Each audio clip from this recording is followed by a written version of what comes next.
اعوذ باللہ من الشیطان الرجیم بسم اللہ الرحمن الرحیم۔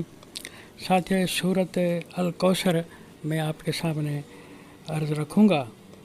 اس کی بہت جتنی چھوٹی صورت ہے اتنے وسیع معنوں میں اس کا مفہوم ہے، وہ آپ کی خدمت میں تلاوت کیے کروں۔ اعوذ باللہ من الشیطان الرجیم بسم اللہ الرحمن الرحیم۔ انا اعطیناک الکوثر فصل لربک وانحر ان شانئک ھو الابتر۔ صدق اللہ مولانا العظیم۔ اللہ تعالیٰ اپنے نبی کو فرما رہا ہے کہ ہم نے تجھے کوثر دیا ہے، اور کوثر کچھ اس کی تقاضائیں ہیں، اس کے مطالبے ہیں، اس کا کچھ بوجھ ہے تمہارے اوپر، اس کی ادائیگی کیسے ہوگی، کیوں کر ہوگی، وہ یہ ہے کہ فصل لربک وانحر۔ اس کا قرضہ تمہارے اوپر یہ ہے کہ سل کی معنی اور ونہر کی معنی۔ پہلے تو میں وہ کروں جو مترجمین نے لکھی ہے، جو سراسر جوڑ نہیں کھاتی اپنے ماں قبل اور ماں بعد کے ساتھ۔ انہوں نے کہا نماز پڑھو اور اونٹ کو ذبح کرو۔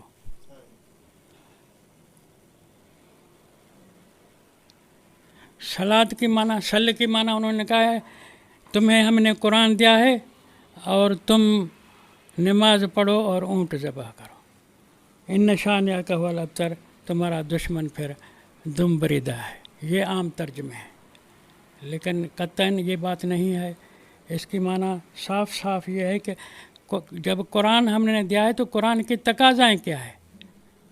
یہ قرآن بڑی حکمت والی کتاب ہے۔ دنیا کو فتح کرنا، دنیا کے اوپر قرآن کو یعنی مسلط کرنا، منوانا، پیش کرنا، یہ سارے ان کے ذہن نشین کرنا، دماغ میں لانا، یہ بوجھ ہیں بڑے۔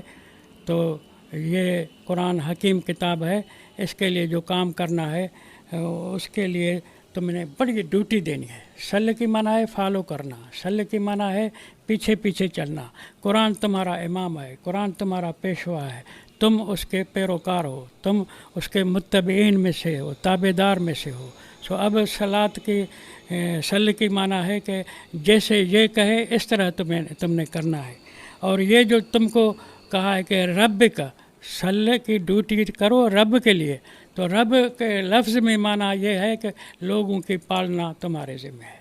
لوگوں کے لیے ایسا نظام بناؤ قرآن کی طرف سے جو سب کی پرورش اچھی ہو، ہر کو ایک کو روٹی ملے، ہر ایک کو گھر ملے، ہر ایک کو علاج ملے، ہر ایک کو تعلیم ملے، ہر ایک مکان میں رہے۔ یہ سارے مسئلے آسان نہیں ہیں۔ جن لٹیروں نے لوگوں کو کنگلا کر دیا ہے، ان لٹیروں سے ان کا چھینا ہوا مال واپس کرنا ہے۔ واپس کرو گے ان کے ساتھ مقابلہ کرنا پڑے گا، وہ تیرے ساتھ لڑیں گے، وہ تجھے نہیں چھوڑیں گے کہ آسانی سے ان کی کھائی ہوئی دولت ان سے واپس کرے۔ وہ مقابلہ کریں گے تو ونہر، تو بھی مقابلہ کرنا، تم بھی چھاتی کھول کے کہنا آؤ تمہاری خبر لگے، میدان میں ہم بھی کھڑے ہیں۔ پھر اتنے کام یعنی جرأت دکھاؤ گے، پیٹھ نہیں دکھاؤ گے، سامنے سے للکار کرو گے، ان شانئک ھو الابتر، پھر تیرا دشمن دم دبا کر بھاگ جائے گا۔ تو یہ اس صورت میں اتنی بات تو قرآن نے رکھی۔ مقصد اس کا وسیع ہے، الفاظ تھوڑے ہیں۔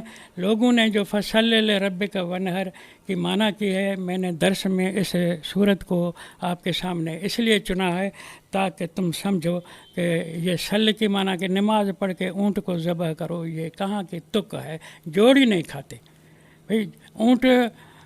اور یہ بھی غلط مشہور کیا گیا ہے کہ اونٹ کو سینے سے یعنی ٹانگوں سے قریب چھری یعنی گھمائی جاتی ہے۔ بھئی اونٹ کو یا ہر جانور کو سر کے ساتھ چھری گھمائی جاتی ہے۔ وہاں چھری گھمانے سے اس کے جو رگیں ہیں خون چھوڑنے والی سب وہاں آ کر کٹھی بنتی ہیں، ایک ساتھ سب سے خون نکلے گا تو ذبح درست ہوگا۔ چھاتی کے پاس رگیں دور دور ہوں گی، منہ کے قریب رگیں ایک ساتھ ہوں گے، پھر اس وقت جب ذبح کرو گے آسان بھی ہوگا۔ منہ موڑنا اونٹ کا آسان ہے، چھاتی سے ساری گردن کو قبضے میں کرنا ذرا مشکل ہے۔ سو یہ غلط معنی کی گئی ہے کہ نہر کی معنی ہے اونٹ ذبح کرو، یہ معنی یہاں فٹ نہیں ہے۔ اس کی معنی یہ ہے کہ تو جو سل کی ڈیوٹی قرآن والی دے گا، دشمن تجھے آسانی سے حملہ کرنا یا مقابلہ کرنا نہیں دے گا۔ دشمن مقابلہ کرے گا تو تم بھی چھاتی تان کر مقابلے کے لیے ان کو للکار کرو۔ تو یہ معنی مٹائی گئی ہے، بدلائی گئی ہے۔ قرآن تو کہتا ہے انہ لحق کانکم تنطقون، میں محاوروں میں آپ کے ساتھ بات کرتا ہوں۔ یہ محاورہ ہے کہ سینہ کھول کے کھڑا ہو جا، مانا تو بھی جنگ کے لیے تیار ہو جا۔ یہ معنی نہیں ہے کہ نماز پڑھ کے جا کے اونٹ کو ذبح کرو، کوئی جوڑ نہیں معنی کا لگتا۔ یہ معنی جو لکھی ہے انہوں نے مترجمین نے، انہوں نے کیا کہیں ان کے شان میں، یہ بڑے عہدوں کے فائز ہیں، بڑے لوگ ہیں، گادی نشین ہیں، دستار بند ہیں، حضرت مولانا ہیں، لیکن معنی غلط کے ہیں۔ تو نہر کی معنی ہے اے محمد مقابلے کے لیے تم بھی چھاتی کھول کے آنا میدان کے اندر۔ کوثر کی معنی قرآن حکیم میں ہے کہ یؤتی الحکمت من یشاء، اللہ تعالیٰ جسے چاہتا ہے اپنے قانون کے مطابق حکمت دیتا ہے۔ ومن یؤتی الحکمت، جس کو اللہ حکمت دے، فقد اوتی خیرن کثیرا، جیسے کہ اسے خیر کثیر دیا گیا، خیر کثیر دیا گیا، حکمت دی گئی۔ حکمت اور خیر کثیر یہ دونوں قرآن کے شان میں اللہ نے الفاظ فرمائے ہیں۔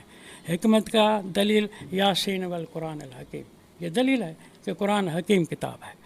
تو یہ حکیم کتاب دی ہے ہم نے آپ کو۔ اب اس حکیم کتاب کے ساتھ تو انا اعطیناک الکوثر، دنیا کو بلاؤ اور ان کو سمجھاؤ کہ روزی سب کو برابر کی کھانی ہے۔ امیر 10 روٹی کھائے اور غریب 2 روٹی کھائے، ایسے تو نہیں ہے نا۔ میرے خیال میں امیر تھوڑی کھائے گا، غریب کیونکہ محنت کش ہے وہ تو زیادہ کھائے گا۔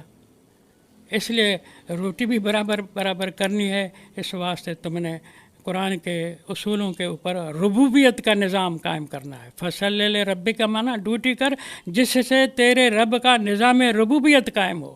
نظام ربوبیت یہ ہے کہ فمن نظام قرآن میں ہے کہ سواء للسائلین، سب حاجت مندوں کو برابری کے بنیاد پر روزی دو۔ وقدر فیہا اقواتہا فی 4 ایام سواء للسائل ہیں، اس دھرتی میں نے سب کے قوت روزگار کے ذریعے دفن کیے ہوئے ہیں، محنت کر کے نکالو لیکن بانٹو برابری کے بنیاد پر۔ جو اپاہج ہے، محتاج ہے، نہیں یعنی بیلچا چلا سکتا، اس کو بھی کھلاؤ۔ تو یہ برابری اللہ نے تمہارے لیے رکھی ہے۔ اس برابری کے لیے جب کام کرو گے لوگ لڑیں گے تو تجھے میدان میں کھڑا ہونا ہے، پیٹھ دے کر نہیں جانا۔